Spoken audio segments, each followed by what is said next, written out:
नमस्कार, सीएनबीसी आवाज पर आप देख रहे हैं प्रॉपर्टी गुरु और आपके साथ मैं हूं विपिन भट्ट। तो एक बार फिर लेकर हाजिर हैं प्रॉपर्टी पर ये खास स्पेशल शो जिसकी आप काफ़ी तारीफ करते हैं और साथ में इसे देखना भी पसंद करते हैं। और इनफैक्ट जो लॉकडाउन डेज थे वहां पर हमने आपको कई सारी स्पेशल एपिसोड्स भी दिखाए, लेकिन अब हम आपसे सीधे रूबरू होते हैं आपके सवालों के साथ। और आज आपके सवालों का जवाब देने के लिए हमारे साथ हैं जेएलएन इंडिया के head mid markets Mohammad Aslam sahab. Sir, बहुत बहुत स्वागत है आपका और उम्मीद करता हूं कि आप पूरी तरह से स्वस्थ और प्रसन्न हैं।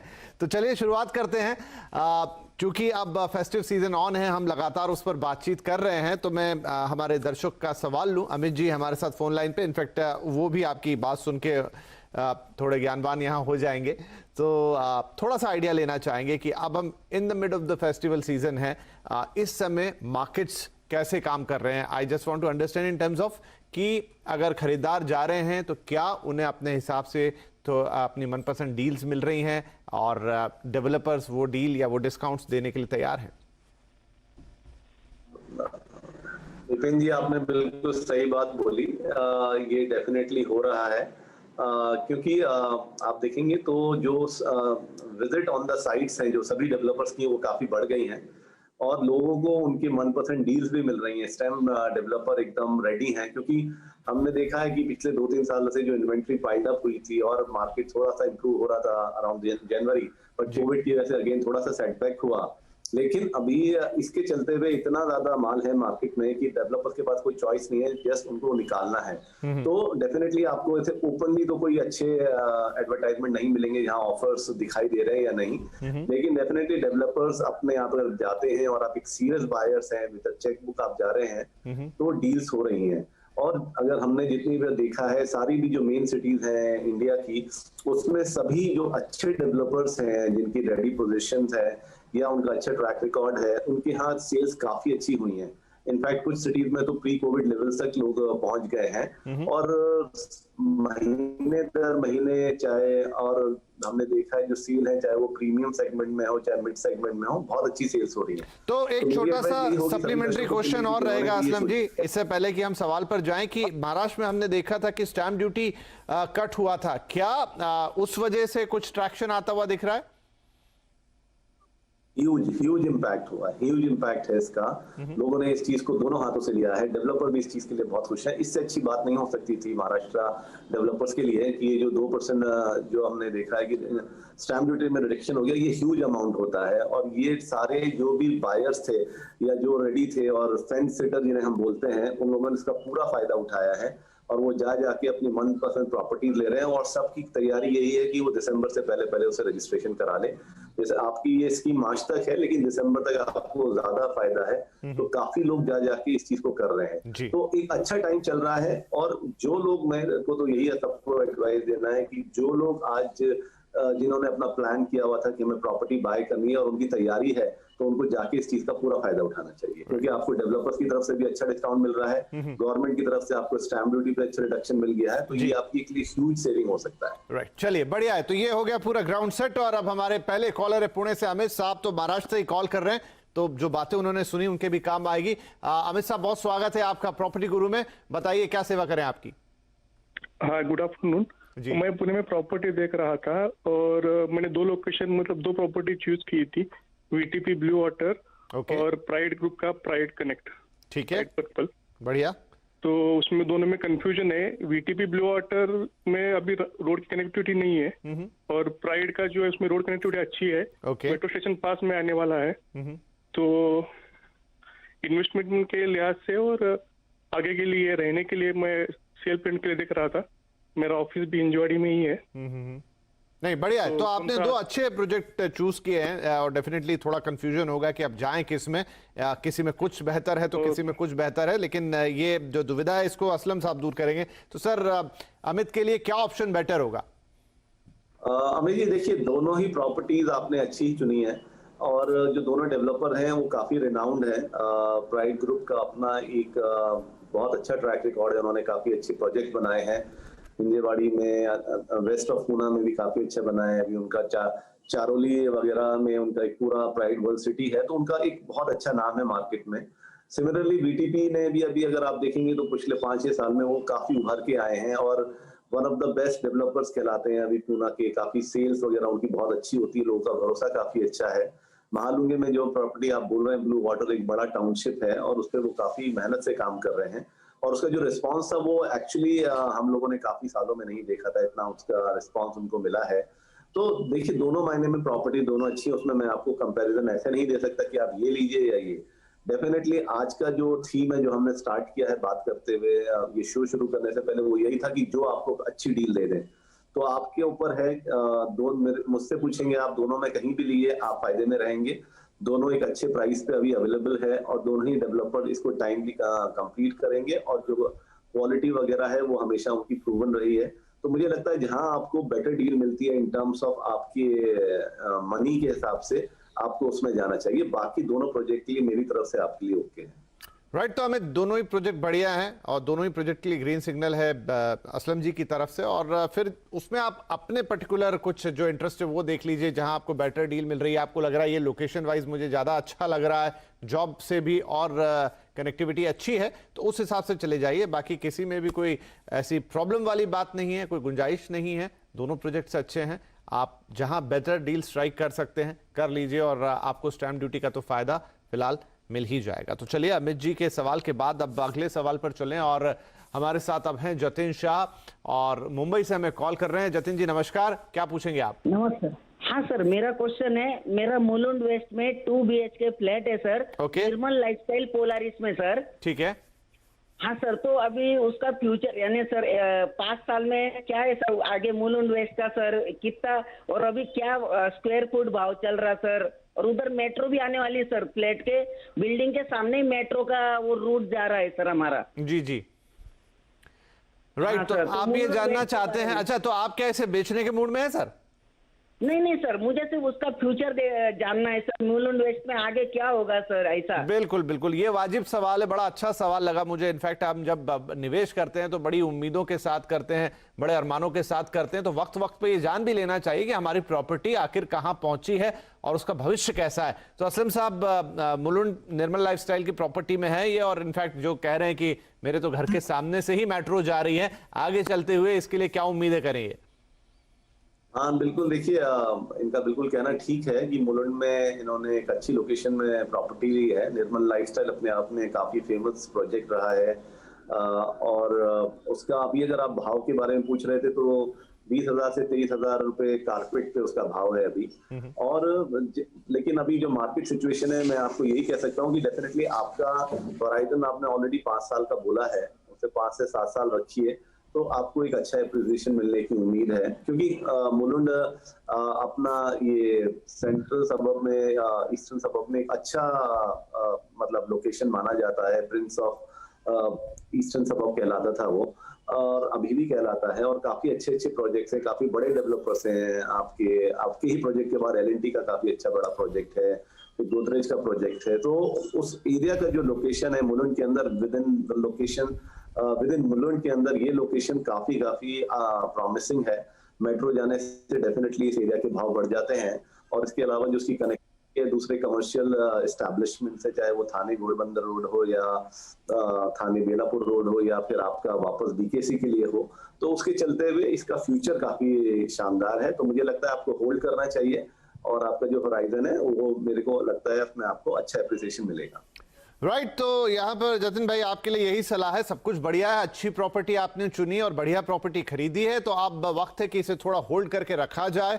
आप देख ही रहे हैं कि मेट्रो वहां से जा रही है, हालांकि ये वक्त तो थोड़ा सा जरा अजीब है। अजीब से मेरा मतलब है कि हाँ, हम सब जानते हैं कि पैंडेमिक से गुजर रहे हैं, लेकिन ये पास हो जाएगा। आगे जब सामान्य दिन आएंगे तो वहां पर आपकी प्रॉपर्टी और अप्रिशिएट करेगी, और जितने भी डेवलपमेंट उसके आसपास हो रहे हैं उसका फायदा आपको मिलेगा। तो रखिए, और हम उम्मीद करते हैं कि एक अच्छा अप्रिसिएशन आप किसी दिन जरूर इससे लेंगे, तब धन्यवाद करना मत भूलिएगा। चलिए, इसी के साथ वक्त हो गया एक छोटे से ब्रेक का, ब्रेक पर जाएं और उसके बाद तुरंत लौटेंगे। और सवाल है हमारे पास, हमारे कई और कॉलर्स हैं जो कि इस वक्त में कॉल कर रहे हैं, वो भी लेंगे और कुछ और बातें करेंगे प्रॉपर्टी मार्केट के बारे में, क्योंकि आप सब सुनना चाहते हैं। छोटा सा ब्रेक। Welcome back. आप देख रहे हैं प्रॉपर्टी गुरु और हम कर रहे हैं प्रॉपर्टी की बातचीत और हमारे साथ है मोहम्मद असलम साहब जेएलएल से और आपके सवालों के जवाब भी दे रहे हैं। तो फटाफट कुछ ईमेल्स ले लिए जाए। हमेशा ईमेल वालों को शिकायत रहती है कि आप कॉलर्स लेते हैं लेकिन मेल्स को थोड़ा इग्नोर करते नहीं, ऐसा बिल्कुल नहीं है। तो कुछ मेल्स ले लेते हैं। रितेश तौरानी साहब का है, मुंबई अंधेरी से उन्होंने भेजा है और मरोल में कनाकिया 7 में उनके पास एक ऑप्शन है करीब 1.25 करोड़ के आसपास में 1 BHK खरीदने का। कारपेट एरिया 506 स्क्वायर फीट मिल रहा है। तो क्या इस प्रोजेक्ट में निवेश किया जा सकता है या इस बजट में कुछ और बेहतर विकल्प आप हमें सुझा सकते हैं? जी हाँ, जरूर सुझा सकते हैं। तो असलम जी, रितेश जी करीब 1.25 करोड़ का बजट रखते हैं और अंधेरी और उसके आसपास का एरिया देख रहे हैं। एक इन्होंने देखा भी है कनाकिया का प्रोजेक्ट, उसके बारे में भी राय मांगते हैं और अगर कुछ इसी बजट में कुछ और बेहतर ऑप्शन इनके लिए हो तो वो भी हम बता सकते हैं। बिल्कुल विपिन जी, देखिए अभी जहाँ तक प्रोजेक्ट की बात है, कनाकिया एस्टैब्लिश नेम है बॉम्बे में, मुंबई में, और काफी वहाँ पे उन्होंने अच्छा काम किया हुआ है। कनाकिया 7 अपने आप में एक अच्छा प्रोजेक्ट है, लेकिन एक ही चीज मुझे उसमें वहाँ लगती है कि आसपास काफी कमर्शियल एस्टैब्लिशमेंट्स हैं। सो कुछ लोगों की थोड़ी प्रेफरेंस कम होती है ऐसे एरिया में, बिकॉज आपको बाकी चीजें उस एरिया में जैसे ट्रैफिक वगैरह का रहता है। लेकिन अगर उसके बावजूद आपको पसंद है तो कनाकिया 7 एक अच्छा ऑप्शन हो सकता है। रही बात दूसरे ऑप्शंस की, उसमें कह सकते हैं कि देखिए मार्केट अभी काफी अच्छा है फॉर बायर्स के लिए, आपका बजट भी अच्छा है। तो मुझे लगता है 1.25 करोड़ के बजट में अगर आपको Marol as a location, because आपका वर्क प्लेस नियर बाय है या आपका बिजनेस एस्टैब्लिशमेंट नियर बाय है, अगर ऐसी कोई बात नहीं है तो मुझे लगता है आपको थोड़ा सा इसमें ड्यू डिलिजेंस करना चाहिए या थोड़ा ढूंढना चाहिए, क्योंकि सेकेंडरी मार्केट में काफी रीसेल में अच्छे अच्छे ऑप्शंस अवेलेबल होंगे। तो मुझे लगता है आपको एक अच्छे ब्रोकर के साथ कनेक्ट करके और थोड़ा जाए तो वेबसाइट पे भी जाके आजकल लोग करते हैं, थोड़ा सा और ऑप्शन आप देखेंगे तो आपको और ऑप्शन मिल सकते हैं। बिसाइड दिस कुछ नेगेटिव नहीं है फॉर कनाकिया 7 के लिए। आई थिंक अगर आपको कनाकिया 7 आपने 0 डाउन किया है आफ्टर ऑल योर रिसर्च, तो मुझे लगता है वो आपको ले लेना चाहिए। मेरे ख्याल से 1.25 करोड़ में एक अच्छा प्राइस भी है और प्रोजेक्ट के बारे में कोई नेगेटिव नहीं। राइट। तो रितेश जी, अगर आप हमें सुन रहे हैं या जब भी ये प्रोग्राम देखेंगे, क्योंकि आप लाइव ना देखें तो फेसबुक पे देख लें, फेसबुक पे ना तो यूट्यूब में देख लें, कहीं भी देख लें, आपको हमारी बात आप तक पहुंच जाएगी और हम आपके इस मेल का भी आंसर कर देंगे। लेकिन अभी फिलहाल आपके लिए सलाह यही है कि कनाकिया 7 इज अ गुड प्रोजेक्ट। जैसा असलम साहब बता रहे हैं, इस बजट में ठीक भी है, कोई दिक्कत नहीं है। लेकिन क्योंकि ये बजट आपका अच्छा खासा है 1.25 करोड़ के आसपास का, तो आपको कुछ और बेहतर ऑप्शंस भी मिल सकते हैं। क्योंकि जैसा मैंने पहले भी कहा कि अभी थोड़ा सा समय अलग है, चीजें थोड़ा वापस से ओपन अप हो रही हैं, इसलिए आप थोड़ी सी रिसर्च इसमें और कर लीजिए, आसपास कुछ और इलाके देख लीजिए। और अगर आपको बिल्कुल पर्टिकुलर मरोल में ही नहीं रहना है तो उसके आजू बाजू अगर आप थोड़ा सा आगे निकलेंगे, बेहतर लिविंग एरिया मिल जाएगा, क्योंकि यहाँ पर काफी सारा कमर्शियल एस्टेब्लिशमेंट है, जैसा असलम साहब ने बताया भी। रहने के लिए आज से और बेहतर जगह हैं जो आपको 1.25 करोड़ में एक अच्छा बेहतर घर दे सकती हैं। तो फिलहाल आप भी कोशिश करें और अगर आप फिर भी चाहते हैं कि नहीं कुछ समझ में आ रहा, आप हमें दोबारा संपर्क कर सकते हैं, तो हम आपकी और मदद करने की कोशिश करेंगे। तो चलिए, ये हो गई एक बात। अब है हमारे पास एक और मेल ज्ञान स्वरूप ठाकुर साहब का, और अब हम मुंबई से चलेंगे दिल्ली, क्योंकि मेल वहीं से आया। 2017 में आपने ग्रेटर नोएडा गौर सिटी मॉल में 380 स्क्वायर फीट का एक ऑफिस स्पेस लिया है। इस साल पोजीशन मिल जाएगा। क्या इससे बढ़िया रेंटल कमाने के मौके हैं या इसे बेचने में समझदारी रहेगी? रेंटल और रीसेल की वैल्यू आप जानना चाहते हैं तो सबसे पहले तो बहुत बहुत बधाई कि आपने डील कर ली थी 2017 में और ग्रेटर नोएडा गौर सिटी में। अब आज की तारीख में क्या होने वाला है और आपको पोजीशन भी मिलने वाला है, तो असलम साहब क्या करना चाहिए? क्या 2017 से 2020 में है, अभी क्या भाव होगा और क्या इन्हें बेच देना चाहिए या फिर बेटर है कि इससे अच्छी रेंटल इनकम कमाएं? मैं बिल्कुल एडवाइस करूंगा कि इनको होल्ड करना चाहिए। गौर सिटी मॉल के चलते हुए इस ऑफिस का इनका वैल्यूएशन डेफिनेटली बढ़ेगा। आज की डेट में कुछ 30 से 40 रुपए का रेंटल्स है, तो आई थिंक इनको एक डिसेंट रेंटल्स भी मिल जाएगा इनके इन्वेस्टमेंट के ऊपर। और क्योंकि ये जो पूरा लोकेशन है ग्रेटर नोएडा और नोएडा एक्सटेंशन, नोएडा सारा काफी अभी प्रॉमिसिंग लग रहा है। जो अभी नए नए अनाउंसमेंट हमने देखे हैं, जैसे कि नए एयरपोर्ट की जो बात हो रही है, उसके चलते हुए यहाँ पे अभी मेरे ख्याल से 2-3 दिन पहले ही चीफ मिनिस्टर योगी ने वहाँ अनाउंस किया है कि फिल्म सिटी वो ला रहे हैं वहाँ पे। तो उसके चलते हुए ये पूरे एरिया में जो रियल एस्टेट की जो मूवमेंट है या जो काम होगा वहाँ पे, तो मुझे लगता है कि काफी फोकस है इस टाइम नोएडा, ग्रेटर नोएडा और नोएडा एक्सटेंशन एरिया में।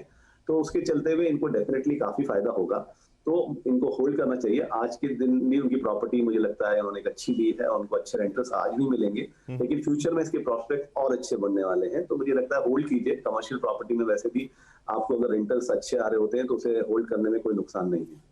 राइट, तो ठाकुर साहब आपके लिए यही सलाह है कि आपने एक अच्छी डील की, वक्त पर डील की और अब वो आपको मिलने भी जा रही है, तो आप उसे होल्ड कीजिए, फिलहाल अच्छे रेंटल्स कमाइए और आगे चलते हुए आपको और बेहतर रेंटल मिलेंगे। और वैसे भी एक जनरल सलाह यही रहती है कि आप जब रियल एस्टेट में निवेश करते हैं तो वो ऐसा तुरंत वाला निवेश मत कीजिए। फिलहाल अभी के वक्त में तो आप खरीदी है तो होल्ड करके रखिए, 8-10 साल उसको अपने पास बीतने दीजिए, तब आपको उसमें से असली रिटर्न मिलेगा जिससे देखकर आपको मजा आएगा। तो फिलहाल आप बढ़िया रेंटल कमाइए और जब वक्त आएगा तो आपको बेचने की भी सलाह देंगे, अगर कोई बहुत जरूरी काम है इस बीच में, आपको पैसों की इतनी आवश्यकता नहीं है तो। चलिए, तो ठाकुर साहब को इस सलाह के साथ ही वक्त एक और छोटे से ब्रेक का। ब्रेक के बाद होंगे कुछ और सवाल और उनके जवाब। बहुत बहुत स्वागत है एक बार फिर आपका प्रॉपर्टी गुरु में। CNBC आवाज पर आप देख रहे हैं प्रॉपर्टी गुरु, जहां पर हम देते हैं प्रॉपर्टी से जुड़े आपके लगभग हर तरह के सवालों के जवाब। तो आज भी ये सिलसिला जारी है और असलम साहब हमारे साथ बने हुए हैं। तो जैसा हमने कहा कि आपकी शिकायत को दूर करने की कोशिश है, कुछ मेल्स आज हम ले रहे हैं, क्योंकि अक्सर मेल भेजने वाले कहते हैं कि आप कॉलर्स को ज्यादा प्रेफरेंस देते हैं, लेकिन आज मेल्स की बारी है। तो एक और मेल, और यह है प्रशांत साहब का, बेंगलुरु से भेजा है। प्रशांत जी पूछना चाहते हैं कि बेंगलुरु में 30 से 35 लाख के एक 2 BHK के लिए वो देख रहे हैं। तो बाणेरहट्टा में प्राइड सनराइज प्रोजेक्ट पसंद आया है और इस प्रोजेक्ट की उनको थोड़ी और डिटेल चाहिए। साथ ही 35 लाख 35 लाख के बजट में अगर कुछ और बेहतर विकल्प इस इलाके में है तो वो भी उन्हें जानना है। तो असलम साहब, प्रशांत जी को क्या सलाह देंगे? 30 से 35 लाख में 2 BHK देख रहे हैं। देखिए, इनके बजट में ये लोकेशन में और ये प्रोजेक्ट आई थिंक काफी एप्ट है।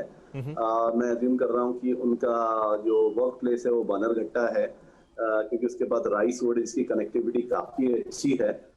और उस एरिया में आई थिंक और भी प्रोजेक्ट्स हैं, क्योंकि वो पूरा एरिया एक्चुअली अपकमिंग एरिया है, तो मुझे लगता है इनको और ऑप्शन वहाँ मिल सकते हैं। लेकिन अगर ये प्रोजेक्ट में भी वो जाएं तो उसमें कोई नुकसान नहीं है। साथ ही अगर उनको और एरियाज देखने हैं तो मुझे लगता है कि हॉस्पेट, मैसूर रोड जो टुवर्ड्स हॉस्पेट है, या फिर जो वर्तुक लोकेशन के थोड़ा आगे आसपास के एरियाज हैं, अगर वो वहाँ पे भी देखेंगे तो वहाँ पे भी काफी प्रोजेक्ट्स हैं जो या तो कंप्लीशन की तरफ हैं या काफी उसमें कंप्लीशन हो गया है, या उनका परसेंटेज जो है कंस्ट्रक्शन का काफी अच्छा हो गया है, तो वहाँ पे भी इनके बजट में इनको मिल सकता है। ऑल डिपेंड कि इनका लोकेशन, जहाँ पे इनका वर्क प्लेस है, अगर उनको बानरघट्टा के आसपास ही रहना है तो मुझे लगता है जो इन्होंने सिलेक्ट किया है वो एक अच्छा ऑप्शन है और उनको उसमें कंटिन्यू करना चाहिए। राइट, तो असलम साहब, यहाँ पर क्योंकि हमने पिछले 1-2 शो पहले बात की थी बेंगलुरु के बारे में, और बेंगलुरु में जहाँ हमने देखा था कि प्री कोविड जो कमर्शियल प्रॉपर्टीज थी बहुत तेजी से उठी थी या बहुत बढ़िया सेल्स वहाँ हुए थे, उसका इम्पैक्ट जो था वो आया था आपके रूटीन प्रॉपर्टी पर भी, घरों पर भी। लेकिन अब पोस्ट कोविड क्या स्थिति है? क्या बेंगलुरु में भी वैसी स्थिति बन रही है जहां आप बेहतर डील के लिए थोड़ा टेबल पे बैठकर डीलिंग कर सकते हैं डेवलपर के साथ और एक अच्छा भाव ले सकते हैं? बिल्कुल, देखिए ये जो सिचुएशन है ये पूरे इंडिया में सेम है इस टाइम। इट्स नॉट कि किसमें ज्यादा है किसमें कम है, लेकिन बेंगलोर एक ऐसी सिटी है जो काफी उन्होंने अपना कंट्रोल किया था कोविड का स्प्रेड, और ठीक टाइम पे उन्होंने डिसीजन लिए कि कब लॉकडाउन लाना है, कब लॉकडाउन में रिलीज देना है, या फिर वापस उनको जब भी जो भी उन्होंने रेस्ट्रिक्शन रखे तो उसके चलते हुए, क्योंकि उसका एक बहुत बड़ा रीजन था कि बेंगलोर एक सिलिकॉन वैली कहलाता है अपने लिए इंडिया में, और वहाँ पे काफी फॉरेनर्स और काफी अपना मल्टीनेशनल कंपनीज हैं। सो वो उसका जो बिजनेस लॉसेस है उसे काफी उन्होंने रिस्ट्रिक्ट किया था, और जो हमने बीच में रिपोर्ट भी सुनी थी कि काफी लोगों ने अपना जो स्पेस है, वर्क स्पेस वहाँ पे कम कर दिया था। लेकिन अभी चीजें वापस इंप्रूव हो रही हैं with the improvement in particular in Bangalore. Covid cases में जो कमी है और जिस तरह से उनको कंट्रोल किया गया है, तो लोग वापस अपना काम पे जाने लगे हैं, अटेंडेंस इन ऑफिस बढ़ गई है। हमने अभी रिपोर्ट्स भी, कुछ बीच में रिपोर्ट्स आई हैं जहाँ पे ऐसा है कि वर्क फ्रॉम होम में लोगों की प्रोडक्टिविटी कम हो गई है, तो उसके चलते हुए वापस प्लानिंग हो रही है कि लोगों को वापस ऑफिस में लाने के लिए। तो उसके सब चलते हुए मुझे लगता है बैंगलोर और सारी ही जो भी बाकी भी ऑफिस स्पेसेस वाली सिटीज हैं उसमें वापस हमको ट्रैक्शन दिखने को मिलेगा। और पहली वाली एडवाइस वापस है सबके लिए कि जिनको अभी ये घर खरीदने हैं, जो बैठे हैं घर खरीदने के लिए या डिसीजन नहीं ले पा रहे हैं, उनको अभी वापस इस चीज को सीरियसली लेना होगा, क्योंकि ये प्राइसेस वापस आपकी प्री कोविड लेवल पे बहुत जल्दी पहुंच जाएंगे और फिर आप आपको एक महंगा सौदा करना पड़ेगा लेटर ऑन। ठीक है, चलिए, तो ये बेंगलुरु के लिए हो गई बात। अगर आप भी कोई डील देख रहे हैं बेंगलुरु के अंदर तो आपको इस वक्त एक अच्छी डील मिल सकती है। मोरलेस देश में सब जगह स्थिति ऐसी है। हालांकि ऑफिस के बारे में जो बात हो रही थी, ऑफिस स्पेसेस के बारे में, तो जैसा असलम जी बता रहे हैं कि बीच में ज़रूर वर्क फ्रॉम होम का बहुत ज़्यादा हो गया था, लेकिन अब धीरे धीरे वापस से ऑफिस स्पेस में भी ट्रैक्शन आ रहा है। उसका सीधा इम्पैक्ट जो है वो रेजिडेंशियल प्रॉपर्टी पर भी पड़ता है, लेकिन फिलहाल आपको अच्छी डील ज़रूर मिल जाएगी। चलिए, हमारा अगला जो मेल है वो है अजय साहब का, और अजय अग्रवाल मुंबई से आपने भेजा। आप पूछना चाहते हैं कि कांदिवली और दहिसर का ये जो पूरा बेल्ट है उसके बीच में आप एक 2 BHK देख रहे हैं, एक अच्छे प्रोजेक्ट की जानकारी चाहिए। 1.25 करोड़ का बजट आप रखते हैं और फिलहाल आपने कांदिवली में यूके इरिडियम प्रोजेक्ट देखा है, अच्छा भी लगा है, तो इसके बारे में भी थोड़ा जानना चाहते हैं कि ये प्रोजेक्ट कैसा है, क्या यहाँ घर लेना चाहिए। तो सर 1.25 करोड़ का बजट है और दहिसर कांदिवली बेल्ट में देख रहे हो, इनफैक्ट एक प्रोजेक्ट देख के भी रखा है। देखिए विपिन जी, इनका भी वही एडवाइस होगा मुझे कि इनका बजट काफी अच्छा है लोकेशन से रिलेटेड, और अभी जिस तरह से मार्केट है वो सेकेंडरी मार्केट में काफी ऑप्शंस अवेलेबल है रीसेल में। काफी इन्वेस्टर्स फ्लैट आपको मिल जाएंगे काफी अच्छे अच्छे प्रोजेक्ट्स में, काफी डेवलपर्स की प्रोजेक्ट में। हमने देखा वहाँ हर तरह के डेवलपर्स हैं, लोधा से लेके महिंद्रा वगैरह सब है उधर। तो आई थिंक कल्पतरू जितने भी अच्छे नाम है वो भी वहाँ पर हैं। तो मुझे लगता है सेकेंडरी मार्केट में थोड़ा सा ज्यादा ड्यू डिलिजेंस करेंगे तो उनको डेफिनेटली अच्छे ऑप्शन मिल सकते हैं। रही बात जो उन्होंने फाइनल किया है या जो उनको शॉर्टलिस्ट किया है, उनके बारे में हमने कोई नेगेटिव बात नहीं सुनी है। और आई थिंक ये ग्रुप, आई थिंक जे, अगर मैं रॉन्ग नहीं हूँ तो जे भी प्रोजेक्ट है ये, और आई थिंक डेवलपर का एक्सपीरियंस को 10 साल से आसपास है, तो उनके बारे में कोई नेगेटिव नहीं है। लेकिन आप अपना ड्यू डिलिजेंस अपने लेवल पे कर लीजिए। अगर आपने शॉर्टलिस्ट कर लिया है और अगर सारे पेपर्स टाइमलाइन से, अगर आपके टाइमलाइन के हिसाब से सूट करते हैं तो आप उसमें भी ले सकते हैं। राइट, चलिए, तो ये हो गई अजय अग्रवाल साहब के लिए रहा, और हमारे आप भी इसके साथ हो गया है समय इस हफ्ते के लिए समाप्त। लेकिन आप जानते हैं कि ये सिलसिला तो हर हफ्ते चलता है, तो अगले हफ्ते भी हम आएंगे वापस, आपके सवाल लेंगे और रियल एस्टेट पर ढेर सारी बातें करेंगे। लेकिन जाएं उससे पहले हम असलम साहब का शुक्रिया अदा करना चाहेंगे कि आपने वक्त निकाला और हमारे दर्शकों के सवालों के जवाब दिए और हमें रियल एस्टेट में एक इनसाइट दिया कि इस वक्त आपको किस तरीके से डील करनी चाहिए। तो इस हफ्ते के लिए इतना ही, अगले हफ्ते आपसे फिर मुलाकात होगी। जाते जाते आपको याद दिला दूं कि आप अपने सवाल हमें pg@moneycontrol.com पर जरूर भेजें अपने फोन नंबर और डिटेल के साथ, और आपसे फोन पर भी बात होगी। और इनफैक्ट आज हमने ईमेल्स वालों की शिकायत को भी काफी हद तक दूर किया है। तो टेक केयर, अपना ध्यान रखिए, सुरक्षित रहिए, और अगले हफ्ते फिर मुलाकात होगी। नमस्कार।